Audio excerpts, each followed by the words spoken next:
Este capítulo, portanto, também foi um capítulo que foi feito a 4 mãos,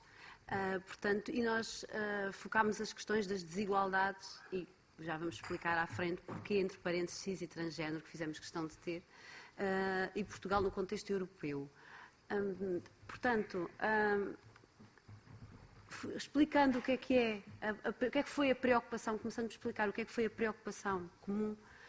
às duas relativamente à maneira de abordar a questão da desigualdade de género, que nós começamos logo por dizer que são desigualdades de género. Ficou patente, tem ficado patente até aqui, continua nesta mesa, que é uma questão que vai surgindo com muita regularidade, falarmos da questão de género, não é? Mas ela em si, temos focado essencialmente a questão, quando falamos de género, a seguir tem sido destacado, e isto é comum acontecer, não apenas aqui, a situação das mulheres, explicando assimetrias que ainda acontecem, ainda persistem na sua situação social face ao grupo, aos homens. Mas a questão do género é um conceito extremamente complexo e já com vasta produção sociológica, e não só, é uma questão transdisciplinar em si. E, portanto, ao fazermos este capítulo, nós tivemos isso em mente, e obviamente esta apresentação vai ter que ser resumida, mas nós temos uma primeira parte em que nos focamos precisamente por explicar como as questões do género são complexas, integram dentro delas múltiplos olhares, e nós revemos-nos com uma perspectiva, ambas, com uma perspectiva essencialmente intersetorial, portanto, que cruza diferentes planos de análise e diferentes cruzamentos com outros níveis de desigualdades, como de resto foi ficando aqui de manhã presente nas menções que ia aparecendo ao género e que também vai estar presente na nossa apresentação. Uma a que nós decidimos dar particular destaque, também por ter ponto com aquilo que é o nosso trabalho, de cada uma de nós, é a questão precisamente de cisgénero e transgénero. Portanto, a diversidade de perspectivas consoante estamos a olhar para o género de uma perspectiva cis ou de uma perspectiva de trans e também, e sobretudo a Sandra vai abordar isso, as próprias desigualdades entre cisgénero e transgénero. Depois, procuramos também, obviamente, dar a resposta ao desafio de comparar Portugal com o contexto europeu, e vamos fazer muito isso, e sobretudo na parte de cisgénero, vamos olhar muito para aquilo que é o índice do EIGE, Instituto Europeu para a Igualdade de Género, que, portanto, tem um índice que vai atualizando e que acabou de atualizar agora, para dar uma ideia nos diferentes países, dos 28 da Europa, como é que estas questões em vários níveis, em várias esferas da vida social, se estão a evoluir. E nós, portanto, também procuramos aqui neste capítulo, não conseguindo ser exaustivas em todas as áreas que poderíamos focar, mas tentar trazer a lume, portanto, vários setores da vida social em que pudesse ser ilustrativo estas questões das diferenças de género. Também só dizer que, à partida, é uma questão que nós consideramos que é particularmente difícil de abordar na sociedade portuguesa, por uma questão, é porque, apesar de, por exemplo, continuar a ser, e já é há largos anos, uma prioridade da União Europeia, o combate das desigualdades de género e a promoção da igualdade de género, socialmente, muitas vezes é uma questão que não é reconhecida e, portanto, as posturas face a esta problemática oscilam um pouco entre considerar que, de facto, não é uma questão importante, ou considerar que, tendo sido importante no passado, neste momento já está resolvida, já temos igualdade de género. Sendo que alguns aspectos, como por exemplo a entrada das mulheres no mercado de trabalho, que já vamos ver a seguir, que é muito mais complexa do que simplesmente as mulheres já terem entrado no mercado de trabalho, mas é muitas vezes, portanto, reproduzida e vista como uma conquista adquirida.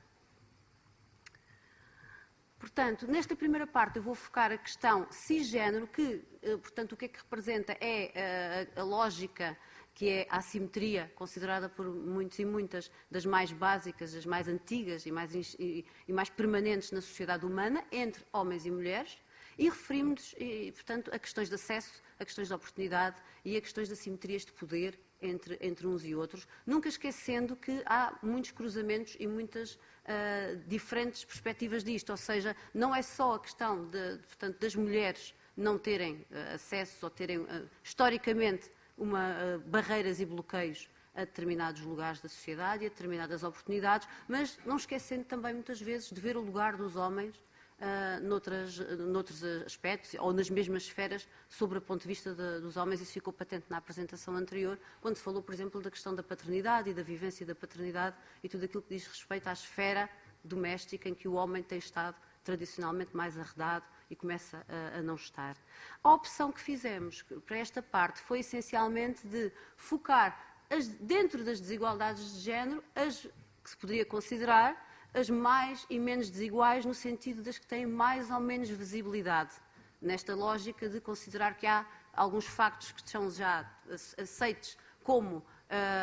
bastante trabalhados e bastante focados e até ultrapassados muitas vezes, como a questão do trabalho e do emprego, e outros aspectos que, para além de permanecerem profundas desigualdades, são ainda por cima mais ocultas ou eventualmente mais ocultadas. E começamos por situar a questão portanto, da situação da igualdade de género na Europa e em Portugal. E aqui esta frase do EIGE, recente, 2017, foi agora a quando da atualização do índice de desigualdade de género, que diz que a igualdade de género na Europa está a avançar a passo de caracol. Ou seja, face às expectativas do que deveria ser neste momento já a igualdade de género, sobretudo face ao investimento que tem sido feito e à prioridade que tem sido dada a esta questão, mesmo a nível de políticas públicas europeias, considera-se que o balanço que se faz é que efetivamente os avanços estão a ser muito lentos. Neste cenário, Portugal, e portanto está aqui o índice 2015, porque ele é atualizado, portanto este índice é o que saiu agora 2017, é referente a 2015. O anterior 2015 era referente ao ano 2012. Portanto, em Portugal está a refletir a situação em 2015, em Portugal e na Europa também. Portanto, ver-se que Portugal está, o índice é um índice composto que vai de 0 a 100, em que 100 seria a igualdade absoluta, é um valor que não é atingido em sociedade nenhuma, em nenhuma esfera, para se ter uma ideia, portanto, logo isso fala por si. E, portanto, em Portugal, portanto, do global, do composto, dos domínios que encontramos do lado direito,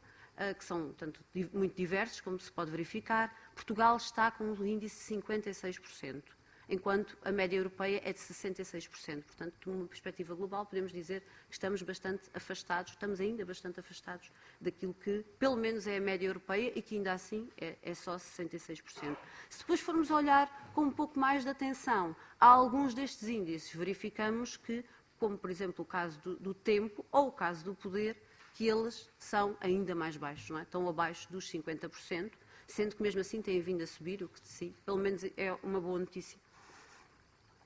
Então, depois, agora escolhemos, como obviamente não podíamos falar de tudo, não é? E até já nos estão a avisar para que o tempo vai adiantado, nós escolhemos a nível das desigualdades cisgénero, sobre esta perspectiva, duas temáticas. Precisamente a da educação de trabalho, porque é uma área que se foca muito, é muito, digamos, tradicional no estudo das desigualdades de género, tem muita literatura,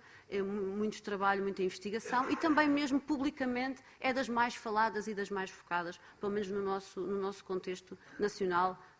em alguns outros países, ou há outras áreas que o são mais. Podemos dizer de uma maneira mais genérica que o forte aumento das habilitações das mulheres ainda não corresponde a uma efetiva melhoria equitativa das suas condições de vida e de trabalho.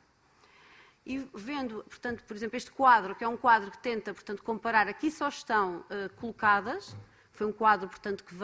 é do INE, mas nós, portanto, só se destaca neste quadro as áreas onde há maiores assimetrias, isolamos essas áreas, ok? E temos a comparação, portanto, desde os anos 90 até aos dados, portanto, de 2016. Nós temos, então, que, se repararem, na educação, as mulheres são claramente prevalentes, sempre foram, estão ligeiramente menos, mas é uma diferença muito ligeira. Ao contrariamente, nas engenharias e indústrias transformadoras, são os homens. Permanecem os homens e as mulheres até desceram ligeiramente.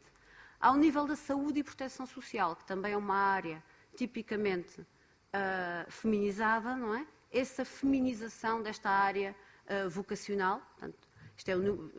portanto, não disse, mas penso que está legível, portanto, é o número de rapazes e raparigas matriculados no ensino superior, portanto, os profissionais que se estão a formar agora, profissionais, cidadãos e cidadãs que se estão a formar agora, portanto, também se feminizou mais ainda a área da saúde e da proteção social, como de resto nós sabemos que é uma área que está a ficar, a área da saúde, muito feminizada e tradicionalmente a do serviço social sempre o foi e permanece. Ou seja, quando olhamos para estas questões e que consubstanciam aquilo que é um conceito nos estudos de género de segregação horizontal, nós verificamos que homens e mulheres continuam muito estáticos, muito estanques em determinadas áreas de educação que depois, necessariamente, se vão verter nas áreas em que eles e elas vão estar inseridos profissionalmente e socialmente. Okay? Sabemos, também já foi mencionado, e, portanto, trazemos aqui também a questão do aumento bastante significativo das portuguesas com ensino superior face aos homens. Portanto, é algo que tem vindo, uma tendência que tem vindo a ocorrer. Isso também depois acaba por se verter num indicador que temos aqui deste lado, precisamente faz a ponte, porque temos mais mulheres mais formadas, com mais habilitações, inclusive ao nível do doutoramento, também são mais as mulheres que têm vindo a crescer neste nível de ensino. Temos depois também mais investigadoras, isto é uma especificidade portuguesa, isto é um indicador da OCDE, é interessante, temos uma média mundial de apenas 28% de mulheres investigadoras, mas em Portugal este indicador é de 44%, é uma especificidade nossa bastante interessante. Temos também outra especificidade, também essa largamente conhecida, de que o nosso mercado de trabalho tem uma percentagem, portanto, de participação feminina acima do normal, sobretudo para a Europa mediterrânica, e que neste momento está ao nível apenas de 8,6%, a nossa taxa de participação. Mas depois, quando vamos ao lado, que é o que temos do lado direito, das condições de vida, o que é que nós temos? Temos um gender pay gap, portanto, que temos a falar, portanto, da diferença salarial de homens e mulheres, do ganho de homens e mulheres. Portanto, enquanto para a Europa está neste momento nos 16,3%, em Portugal está nos 17,8% e posso-vos dizer que tem vindo a aumentar, o que é preocupante. Nomeadamente, nós já estivemos abaixo da média europeia e neste momento estamos com um indicador pior e isso é bastante preocupante. Se formos a olhar, lá está na tal perspectiva de comparação com outros níveis de desigualdades para a questão etária, nas mulheres mais velhas, nas mulheres idosas ou maiores de 65 anos, este indicador é o terceiro mais elevado da Europa, que passa aos 40%. Isto tem tudo a ver com todo um contexto histórico, portanto, de trabalho das mulheres e homens em Portugal, mas que é extremamente preocupante e que as coloca num maior risco de pobreza. As mulheres são também as mais representadas nos empregos mal pagos, e isto é a consequência direta do que se vê no quadro da educação, portanto, no outro lado, em que estes empregos onde as mulheres estão posicionadas são os empregos menos bem remunerados, tirando a questão da saúde, onde tem vindo a crescer uma feminização, por exemplo, da profissão médica, mas lembrar também aquilo que ainda agora foi mencionado, de que a profissão médica, ela própria, também já não está, neste momento, a proporcionar as mesmas condições de trabalho que já proporcionou no passado, nomeadamente a nível da remuneração. Outro aspecto que também foi focado de manhã em questões, inclusive, que é a questão das dificuldades de acesso das mulheres aos cargos de chefia e de liderança. Portanto, temos apenas 3,6% de mulheres na posição de CEO na Europa e a este respeito foi muito recentemente proposta, este ano mesmo, introduzida a proposta das cotas económicas, dizendo assim, para as empresas públicas, que vai agora entrar em vigor em 2018. Vamos a ver em que medida vai poder combater um pouco este efeito. Um outro aspecto, que é um aspecto, lá está, considerado por nós menos habitualmente discutido publicamente, mas extremamente importante também, sendo que ainda há pouco tempo, a nível da questão do tempo, houve um inquérito nacional que nós utilizámos para este capítulo, mas são questões, nomeadamente as questões dos espaços, das acessibilidades e das mobilidades, que não tão frequentemente se relaciona com as questões de género e as questões, portanto, de homens e mulheres. As mulheres ainda são quem tem menos acesso ao transporte próprio, e isto, que na generalidade do país, é a única forma de garantir a mobilidade e a acessibilidade. Isto para a situação portuguesa, não é? Mas é uma questão que também se espelha noutros países da Europa. Isto relaciona-se com outras questões importantes que se trocam a sua participação social e a sua participação profissional, nomeadamente as mulheres, ao não possuírem acesso à mobilidade e acessibilidade aos locais, muitas vezes têm dificuldade de se inserir profissionalmente e ficam em piores condições de inserção profissional. As questões da segurança no espaço público, que em Portugal, hoje de manhã falou-se disso, das questões da segurança, não é um local por excelência onde esta preocupação seja muito sentida, mas no fundo, efetivamente, subjetivamente, para as mulheres, ela é percepcionada. E é percepcionada no sentido, por exemplo, quando elas têm que se deslocar à noite, elas efetivamente têm mais receio e são capazes de se inibir mais de o fazer, e poderá ser por uma questão de participação cívica, participação profissional também, ter mais, portanto, receio de o fazer por questões de segurança. Outro aspecto importante, a questão das tarefas domésticas e uma gestão do tempo diferenciada, que permanece, apesar de ter vindo a aumentar, tem vindo a aumentar a participação dos homens nas tarefas domésticas, as mulheres ainda despendem o dobro do tempo dos homens nesta tarefa. E a IGES fala-nos de um conceito de time poverty em relação às mulheres, relacionado com aquela aquela ideia dominante de que as mulheres conseguem ser multitasking. Na verdade, as mulheres têm que o ser, muitas vezes, porque efetivamente não têm outro tipo de alternativas, e a capacidade para efetivamente desempenhar bem todas as funções nem sempre é uma realidade e muitas vezes é uma sobrecarga para elas, num sentido, a tal dupla jornada, dupla, tripla, muitas vezes, que é muitas vezes encarada também pelas mulheres como um obstáculo a outro tipo de participações que elas gostariam de fazer, nomeadamente as sociais e cívicas. Dizer só que Portugal, a este nível, é o quarto pior país na gestão do tempo. Okay? E acho que isto é um indicador recente e importante. Vou passar a palavra à minha colega.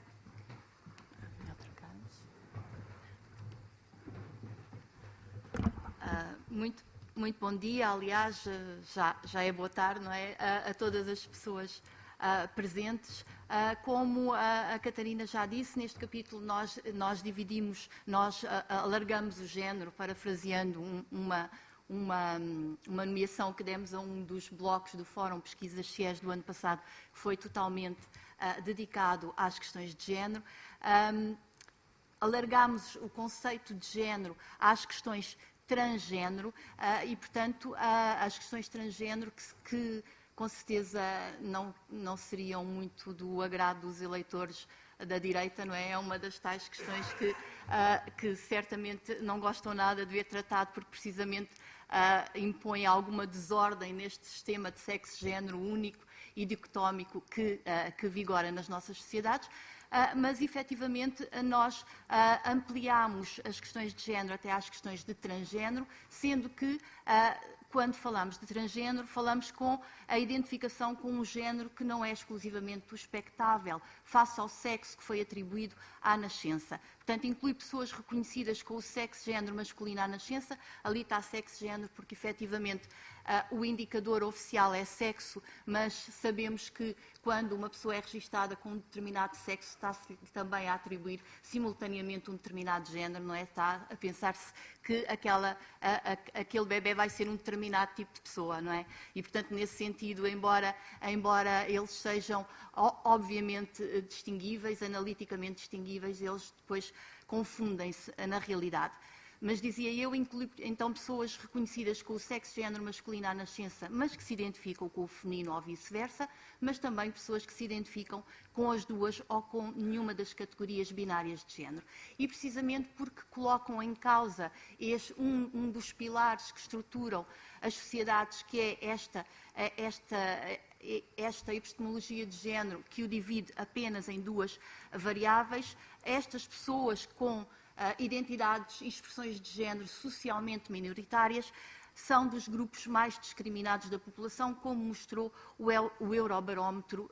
de 2015. Portanto, são na Europa um dos grupos mais discriminados e até trazia aqui só para ilustrar esta discriminação que as pessoas também sentem e que também sentem em Portugal, até mais do que na Europa, como víamos também aqui. 87% das pessoas trans inquiridas num inquérito lançado pela FRA na Europa, em Portugal, consideram-se discriminadas, com uma média de 71%, mas então dizia eu que esta discriminação pode, inclusivamente, ter a sua faceta mais violenta, que é mesmo a das pessoas serem mortas por questões relacionadas apenas com a sua identidade e com a sua expressão de género. Este mapa é só para situar a Europa no conjunto do mundo, portanto,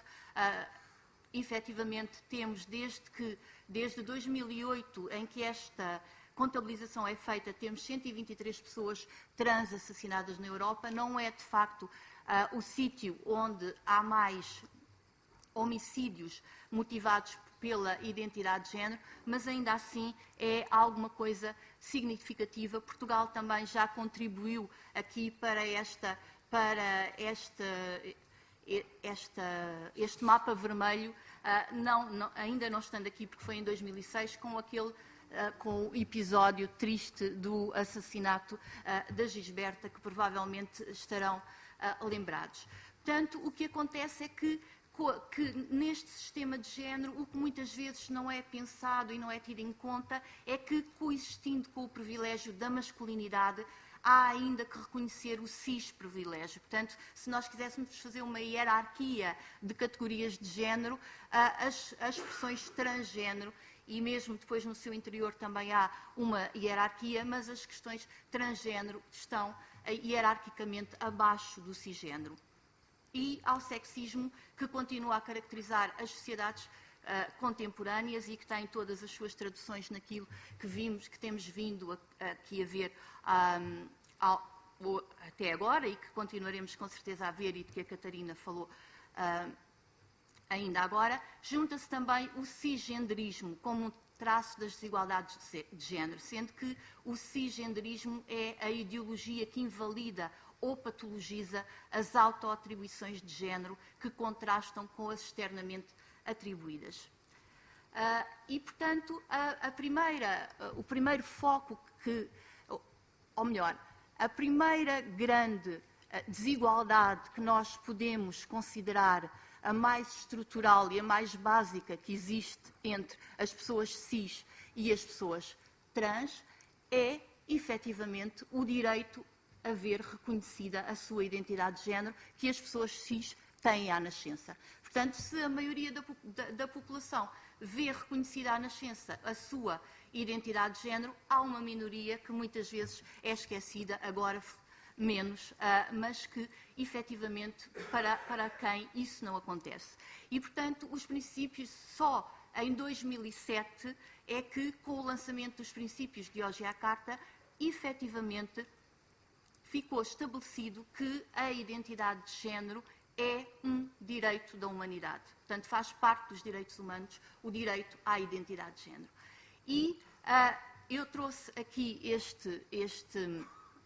primeiro quadro que divide a tradução desse direito à identidade de género, ou seja, as possibilidades que se dá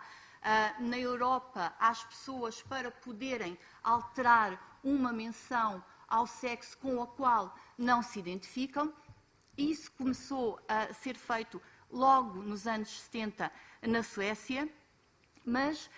perante exigências rigorosas de transformações corporais completas, ou seja, a pessoa tinha que demonstrar que efetivamente o seu corpo correspondia ao corpo, às características sexuais do sexo para o qual queria alterar, para poder ver reconhecida a sua identidade de género. Ou seja, havia uma perícia médica e uma perícia judicial sobre os corpos das pessoas para que isso pudesse ser feito. Embora, desde 1970, que essa possibilidade exista com todas as restrições, em Portugal, até 2011, não existia qualquer regulamento que previsse efetivamente esta alteração. No entanto, em 2011, com a Lei 7/2011, de 15 de março, nós viríamos a ter a lei de identidade de género que mais salvaguardava os direitos das pessoas trans a nível mundial. Portanto, durante um ano de 2011 a 2012, nós tivemos, de facto, a melhor lei de identidade de género do mundo. Porquê? Porque era uma lei que não colocava estas questões no tribunal. É um procedimento administrativo, é a lei que ainda temos hoje, embora esteja em revisão, e que exigia apenas com muitas aspas, um diagnóstico médico para que a pessoa pudesse proceder à alteração. E acontece que, logo em 2012, não na Europa, aliás é muito curioso ver isso porque até aí a Europa tinha estado na vanguarda dos direitos das pessoas trans, mas efetivamente em 2012 foi noutro continente, foi na Argentina que surgiu a lei de identidade de género, uma nova geração de leis de identidade de género, a terceira geração, em que essa alteração é baseada na autodeclaração, ou seja, baseada naquilo que se chama a autodeterminação de género. Já não há uma exigência de um diagnóstico médico, mas é a própria pessoa, reconhece-se à própria pessoa, cumprindo então os princípios de Hoje Carta, reconhece à própria pessoa o direito à sua identidade de género e sem ter que ser tutelado por nenhuma outra ordem. E, portanto, atualmente, se virmos aqui, Portugal faz parte de um conjunto de 36 países europeus que, de uma maneira ou de outra, permitem, ou seja, de variadas maneiras, permitem estas alterações, mas mediante um diagnóstico médico, ou seja, em que as identidades trans estão ainda patologizadas. Esta terceira geração que veio então de leis de identidade de género, que veio cumprir os princípios de Hoje Carta e interpelava então os Estados a assumirem esse direito aos seus cidadãos e às suas cidadãs verem reconhecido a sua identidade de género, e é Malta, em 2015, então a Europa, mais uma vez, na vanguarda destes direitos, que então implementa a lei, a melhor lei de identidade de género, aquela que mais cumpre as exigências para que todas as pessoas vejam essa identidade de género reconhecida, que é aplicável a todas as identidades e expressões de género, porque é baseada na autodeclaração, na autodeterminação, e, portanto, não há uma perícia médica para ver se a pessoa tem ou não direito, se a pessoa cumpre ou não os requisitos de um determinado diagnóstico médico para poder aceder à mudança. É também extensível a todas as idades, ou seja, é extensível às pessoas menores de idade, sem limite de idades, porque o que é também reconhecido é que a identidade de género não é uma característica das pessoas adultas e, para além disso, agora em 2017, com um aditamento à lei de 2015, veio ainda a cumprir um outro requisito, que é se a pessoa não se identifica como homem ou como mulher, e há pessoas também na sociedade portuguesa, como pesquisas realizadas aqui precisamente no CIES demonstraram que efetivamente não se identificam nem como homem nem como mulher, possam efetivamente optar por uma outra categoria, a que se chama o género neutro ou género X. Portugal está ali a vermelho no segundo quadro porque efetivamente a lei atual não cumpre ainda nenhuma destas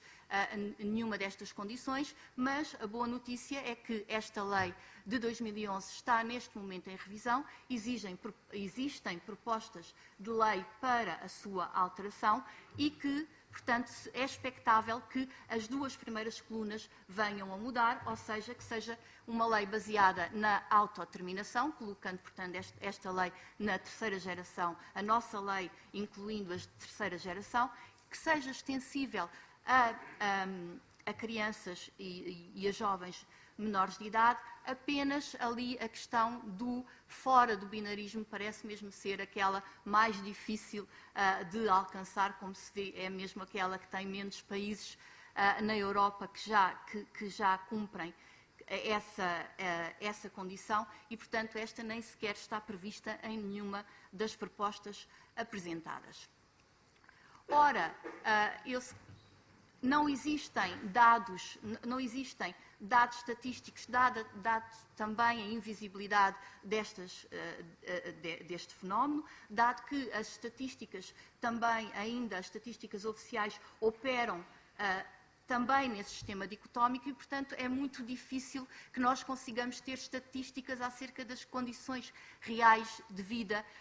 das pessoas trans. De qualquer modo, este inquérito lançado pela FRA, embora não seja estatisticamente representativo de nenhum país e muito menos de Portugal, em que o N não é efetivamente muito alargado, demonstrou que em Portugal, tal como na Europa, as pessoas trans sofrem discriminação em todas as esferas da sua vida. Saúde, educação, emprego, segurança, vivência do espaço público, devido à sua identidade de género. E para Portugal temos até dados mais preocupantes, ou de que as pessoas se sentirão uma maior discriminação e uma menor liberdade de expressar a sua identidade de género nas diversas áreas da sua vida, na vida privada, na vida profissional, até na prestação dos cuidados de saúde, em que encontramos pessoas que dizem expressar-se livremente em proporções mínimas, respectivamente 10%, 9% e 14%, e muito abaixo daquelas encontradas para a média da Europa. Sandra, tu podes avançar? Sim. Já é muito então, tarde. para terminar, queria dizer que, embora não consigamos, de facto, ter dados estatísticos rigorosos acerca da situação destas pessoas, os dados qualitativos, os estudos qualitativos permitem tirar-nos algumas conclusões e permitem-nos aqui introduzir ainda uma outra